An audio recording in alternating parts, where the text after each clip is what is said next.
लखन मुस्काने बोले परस धरये अखबारे। सुना सभी लोगों ने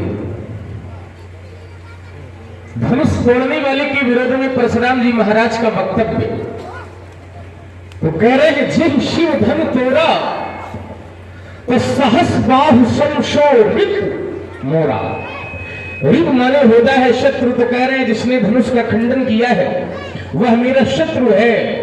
और वो शत्रु यदि इन्हें प्राप्त न हुआ तो ये करेंगे क्या, तो कह रहे हैं सो बिलगाऊ बिहाई समाजा और नत मारे जई हैं सब राजा।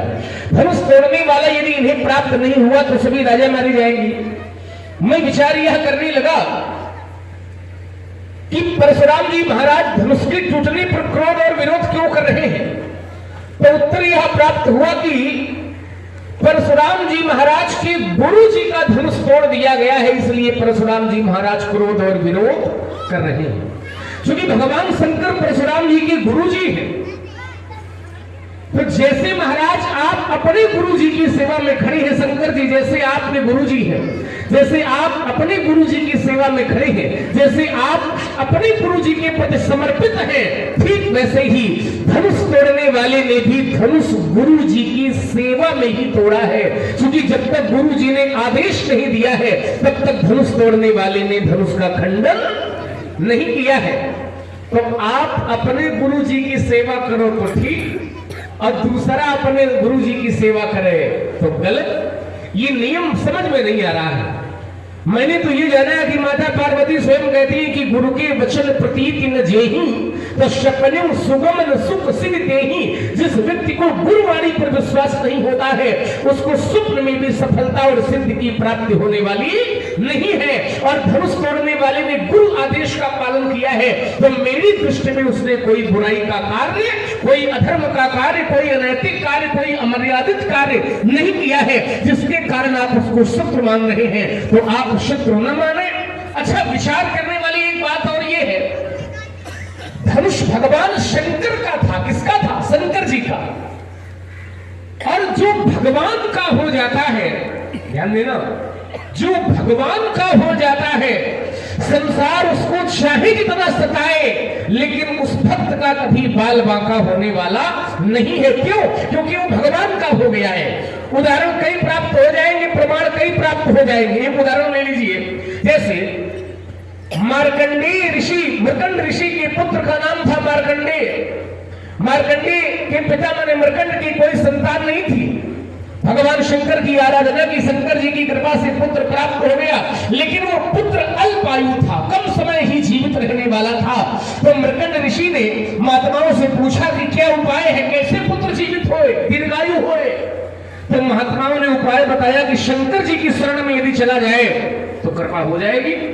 बालक ने भगवान शंकर का आराधन किया, फल ये प्राप्त हुआ, शंकर जी की कृपा हो गई, तो बालक को दीर्घायु होने का वरदान प्राप्त हो गया। और जिस समय यमराज उसके प्राणों को लेने आए तो यमराज को भी उल्टे पैर वापस लौटना पड़ गया। क्यों लौटना पड़ गया? यमराज माने काल, काल को वापस लौटना पड़ गया क्योंकि बालक पर महाकाल की कृपा थी। तो महाकाल की कृपा थी तो काल को वापस लौटना पड़ गया। माने जहां महाकाल की कृपा है, जो महाकाल का हो गया है, माने जो शंकर जी का हो गया है, तो काल भी उसका बाल बांका नहीं कर सकता है। तो जब ये धनुष शंकर जी का था तो फिर धनुष को शंकर जी ने काहे नहीं बचाया? जब धनुष शंकर जी का था और शंकर जी ने नहीं बचाया तो तुम महाराज बेकार लग जाएगा। भाई शंकर जी, जैसे शंकर जी ने बालक की वहां रक्षा कर ली, और कोई भी भक्त हो, यदि भक्त पर कोई समस्या आती है तो भगवान अपने भक्तों की समस्या को दूर करते हैं। क्योंकि सिद्धांत ये है, कर्म सदा तिनके रखवाली और जीव बालक राखे। तो शंकर जी का जब धनुष था तो फिर धनुष तोड़ने वाला धनुष तोड़ने में सफल कैसे हो गया, इसलिए विचार करने की आवश्यकता है। धनुष टूटा है, कोई बुराई नहीं है, कोई अनुचित कार्य नहीं है, कोई अधर्म नहीं है। धनुष यदि नहीं टूटता तो फिर राजा जनक की कन्या का विवाह नहीं हो पाता, और किसी की कन्या का विवाह हो जाए ये तो बड़ी अच्छी बात है, मांगलिक कार्य है, धार्मिक कार्य है। धनुष टूटा तो सब प्रसन्न हो गए, तो चाप खंड में ही डारे और देख लोग सब भय सब सुखी हो गए। तो जब सब सुखी हैं तो आपो मारा सुखी हो जाए, मार काट की बातें काहे कर रही। आज तो एक टूटा है, हमने बड़े बचपन में जाने कितनी धनुइयां तोड़ी, तब आपने कभी ऐसा क्रोध नहीं किया जैसा क्रोध आप आज कर रहे हैं। बहु धनुई तोड़ी लड़काई, लेकिन कबो न श्री कीन गोसाई कभी आपने ऐसा क्रोध नहीं किया जैसा क्रोध आप आज कर रहे हैं। तो क्या इस धनुष से ममता है? अच्छा, ममता की भी दो दिशाएं होती हैं। कोई प्राणी ममता संसार से जोड़ लेता है, माता पिता भाई बहन पति पत्नी धन संपत्ति आदि से जोड़ लेता है, लेकिन कोई ममता संसार से नहीं बल्कि भगवान से जोड़ देता है।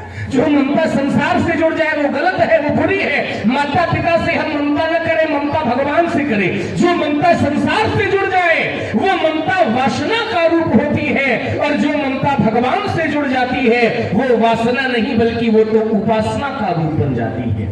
जननी जनक बंधु सुख दारा तन धन भवन सुहृद परिवारा, और सबके ममता ताग बटोरी मम पद मनई बांध बर। ये भगवान कहते हैं मेरे चरणों से ममता करो। तो परशुराम जी धनुष से ममता कर रहे हैं। धनुष से ममता करना ये अच्छी बात नहीं है। तो धनुष से ममता करने का कारण क्या है? यही धनुष पर ममता की हेतु, इस धनुष पर आपकी ममता का हेतु क्या है वह मैं जानना चाहता हूँ। और चाहता ये हूँ कि बहुत अच्छे लोग हैं, लेकिन जो लोग हैं वो कुछ खड़े ज्यादा है, बैठे कम। खड़े वाले यदि बैठ जाए तो ज्यादा अच्छा लगेगा, है ना। पीछे वाले यदि आगे आ जाए तो ज्यादा अच्छा लगेगा, क्योंकि भगवान के दर्शन कभी पीछे से नहीं करने चाहिए, है ना। तो आप लोग आगे आ जाओ और खड़े लोग बैठ जाए, सुंदर समाज बने तो बोलने में भी अच्छा लगेगा और सुनने में भी अच्छा लगेगा। मैं अपनी बात रोकता हूँ और आपकी बात सुनना चाहता हूँ।